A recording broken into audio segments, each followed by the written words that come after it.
We're diving straight into the mind of Elon Musk. Using a recent, really wide-ranging interview, we're going to explore his controversial views on politics, his kind of chilling predictions about AI, and of course, his audacious plan to make humanity a multi-planetary species. Let's jump right in. So, where do we even begin with a guy like Musk? Well, let's start where his ambitions ultimately end, on another planet. The way he talks about going to Mars, it's not some luxury cruise. He frames it as this incredibly raw, historic expedition, super dangerous, uncomfortable, kind of like the old explorers setting sail into a completely unknown world. Okay, so to really get why he's so obsessed with leaving Earth, you gotta understand just how frustrated he is with the systems running things down here. And for him, that frustration really clicked into place during a pretty surreal time he spent working in Washington. So he tells this story about being asked to lead a commission on government efficiency. And, instead of giving it some stuffy, formal name, what does he do? He calls it DOGE. Yep, after the meme. Why? Just because he thought it was funnier. That move right there, that tells you so much about how he sees these old-school institutions. So one of the first things this DOGE commission went after was a problem he gave a pretty great name to: zombie payments. What are those? Basically, we're talking about huge amounts of money just flowing out of the government's bank account with no real explanation or proper tracking. So get this, just by putting in a simple rule that every single payment needed a proper code, he claims his team stopped billions of dollars from just vanishing. But as you can imagine, not everyone was thrilled. He says when you cut off that kind of money flow, especially when it's going to powerful people, the system doesn't just thank you. It tends to, in his words, lash out big time. So yeah, that whole experience pretty much soured him on the idea of government work. And that deep skepticism he developed, well, it now shapes his views on some of the biggest political debates happening today. For instance, he talks about certain payments for immigrants, which he calls a money magnet. Now, in his mind, the political reason for this isn't just compassion. He's put forward this idea that it's a deliberate strategy he calls voter importation, basically a way to fast-track new voters who will lean a certain way politically. Now, it's really important to say, this is his controversial take on it, not a proven fact. Okay, so his critique of the way things are isn't just about politics. It's also completely tangled up with his vision and, maybe more importantly, his fears about the huge technological wave that's already hitting us: AI. He paints this picture of a future, and not a far-off one, where there's just abundance. A world where AI and robots can make and do pretty much everything we need. And in that world, the whole idea of needing to work to survive, it just goes away. Work becomes totally optional. But here's the twist. You'd think he'd be championing this future, right? But he's not. He talks about it like it's a freight train that's coming whether we like it or not. He's actually said that if he had a big red button to slow down AI development, he'd push it. But he thinks it's just too late for that now. And this isn't just some abstract intellectual thing for him either. He's pretty open about the fact that for a long time, the idea of what AI could become gave him real, genuine anxiety, like to the point that he was literally having nightmares about it. All right, so we've got this guy who's wrestling with governments and having nightmares about AI. But what's the actual person like? Day to day, the man behind the memes. Let's peel back that curtain a little bit. First off, let's talk about his own personal operating system. It runs on a pretty tight schedule. He says he needs about 6 hours of sleep a night. If he gets any less, even if he's awake for more hours, he feels his brain just isn't working at full capacity. And you know what he says is the hardest part of his day? It's not solving some impossible engineering problem. It's what he calls context switching. Think about it. The mental gymnastics of jumping from SpaceX rocket science to Tesla battery tech to whatever's happening on X, all in the span of a few hours. He calls it information triage. He also gets into something a little heavier: the fact that he can't just be a normal person anymore. The loss of anonymity and the security threats he faces are very real. He actually says it feels like life is on hardcore mode. Like a video game where one wrong move could be your last. And then, on a completely different note, something you probably wouldn't expect, he talks about who he thinks is funny. And his pick might surprise you. He says Donald Trump is the funniest person he knows, and that he has this kind of natural, effortless humor. Okay, so when you take all these pieces, his frustration with how things work on Earth, his fear of what AI might do, that intense personal drive, they all point in one direction. They all converge on this single, absolutely massive vision for what humanity should do next. And at the very heart of that vision is Starship. Now, he's quick to point out that its real importance isn't just that it's a giant rocket. The real game changer is that it's the first rocket ever designed to be fully and rapidly reusable. And that, according to him, is the key that unlocks the entire future. And this really puts the scale of his thinking into perspective. Look at this. He doesn't see becoming a multi-planetary species as just, another giant leap for mankind. No, he puts it on the same level as the most fundamental, earth-shattering moments in the entire 4-billion-year history of life, from single cells to this. So, you see, the whole point for him isn't just about planting a flag for the sake of adventure. The ultimate goal is something he calls planetary redundancy.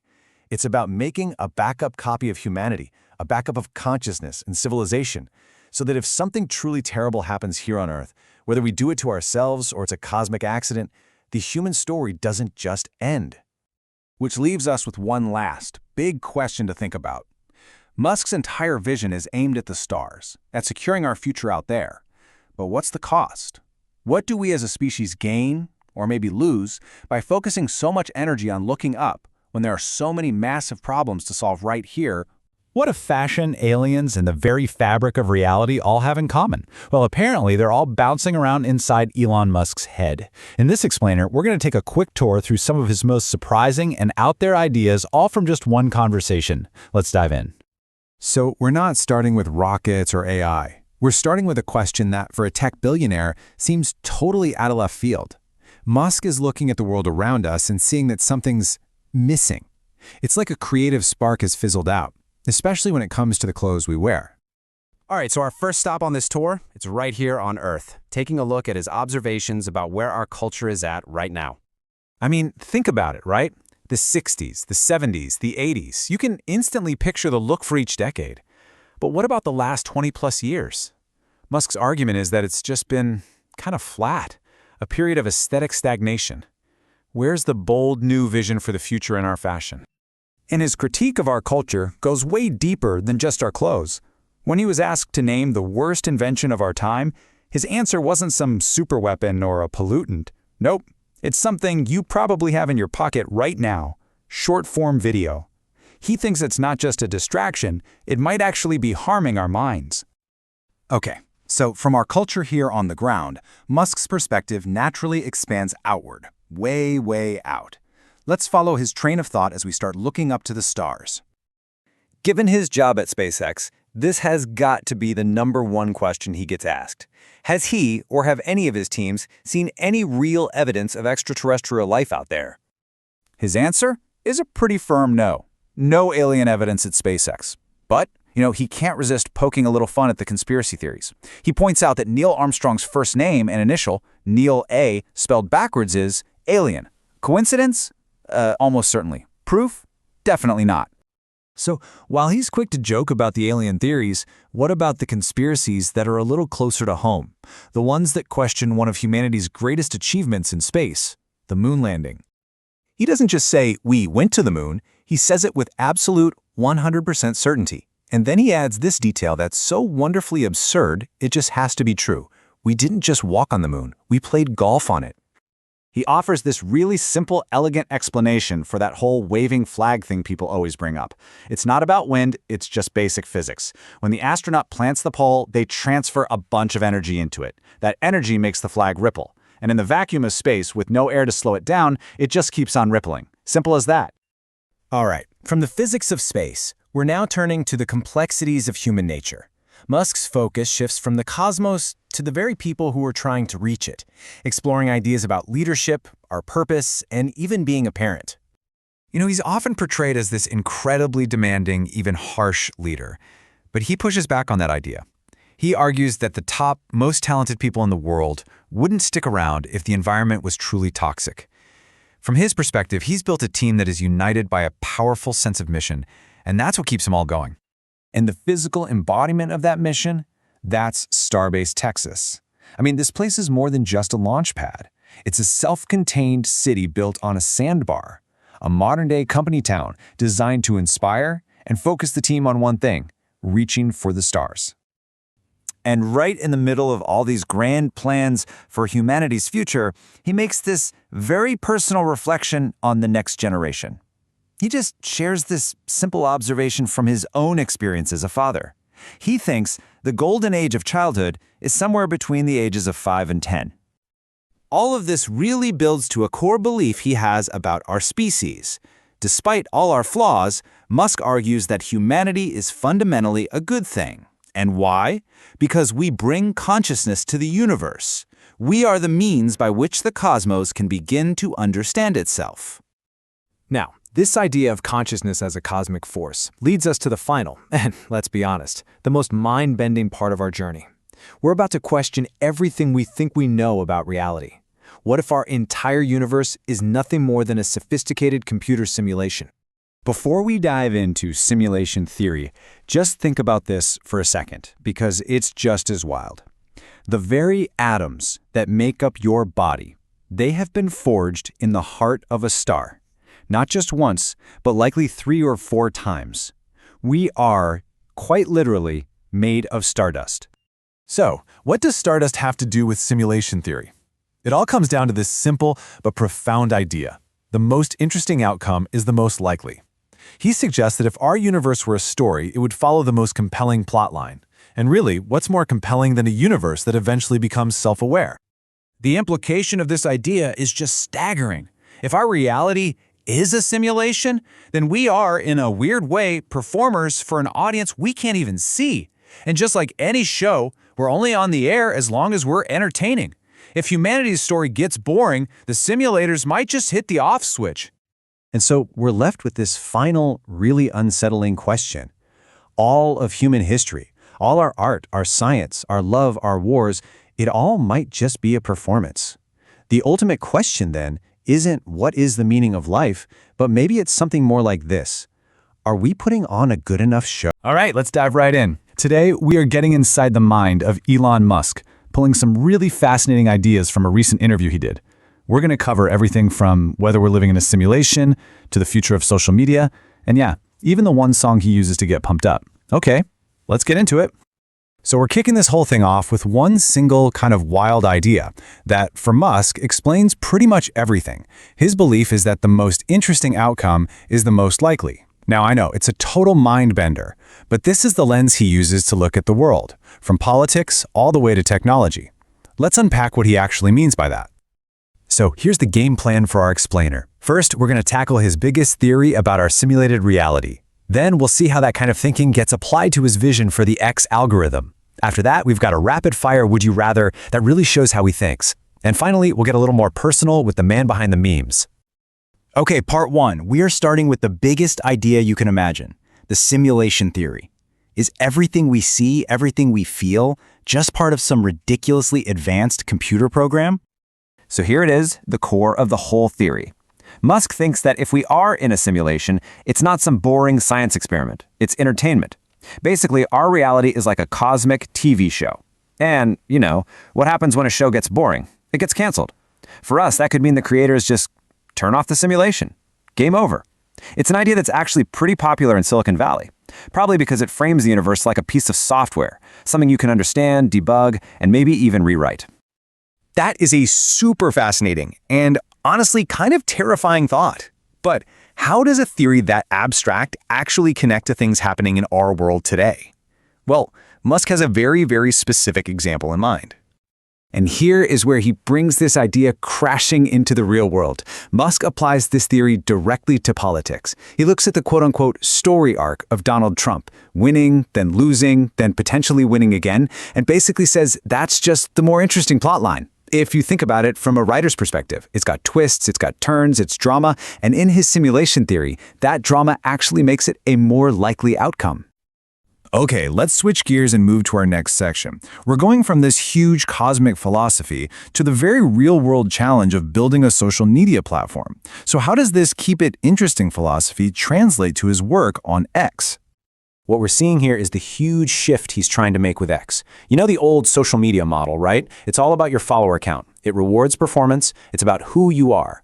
His vision for X is to completely flip that on its head. He wants a system where the only thing that matters is the quality of the idea itself, where someone with like 0 followers can have one brilliant, raw, honest thought and it can just go viral. The goal is a public square based on merit, but that could also mean it's a lot more chaotic, where the big established voices have to compete with, well, everyone. And the engine that's supposed to power all this is his AI, Grok. And the scale he's talking about is just massive. The goal by the end of 2025 is for Grok to be processing 100 million posts per day. That is the insane amount of data it's going to be sifting through to try and find those hidden gems and get them in front of the right people. And it's not just about what you see, but being transparent about who you're seeing it from. He mentioned a small feature that's actually pretty important. By showing an account's country of origin, it just adds a layer of context. The idea is to make it a little bit harder for fake accounts or state-backed groups to manipulate the conversation. Okay, let's change up the pace. In this section, we're going to look at a few would-you-rather questions that were put to Musk. And these hypotheticals are great because they force a choice. And in that choice, you can really see the raw logic behind how he makes decisions. All right, first one up, and it is the big one. This is pretty much the ultimate SpaceX dilemma. If you were forced to choose just one, what's it going to be? Save our home planet right here, or guarantee that humanity survives on another one? What would you pick? When he was pushed for an answer, Musk chooses Earth. He calls it the cradle. This is the place we have to protect, but he sees Mars as our absolutely essential insurance policy.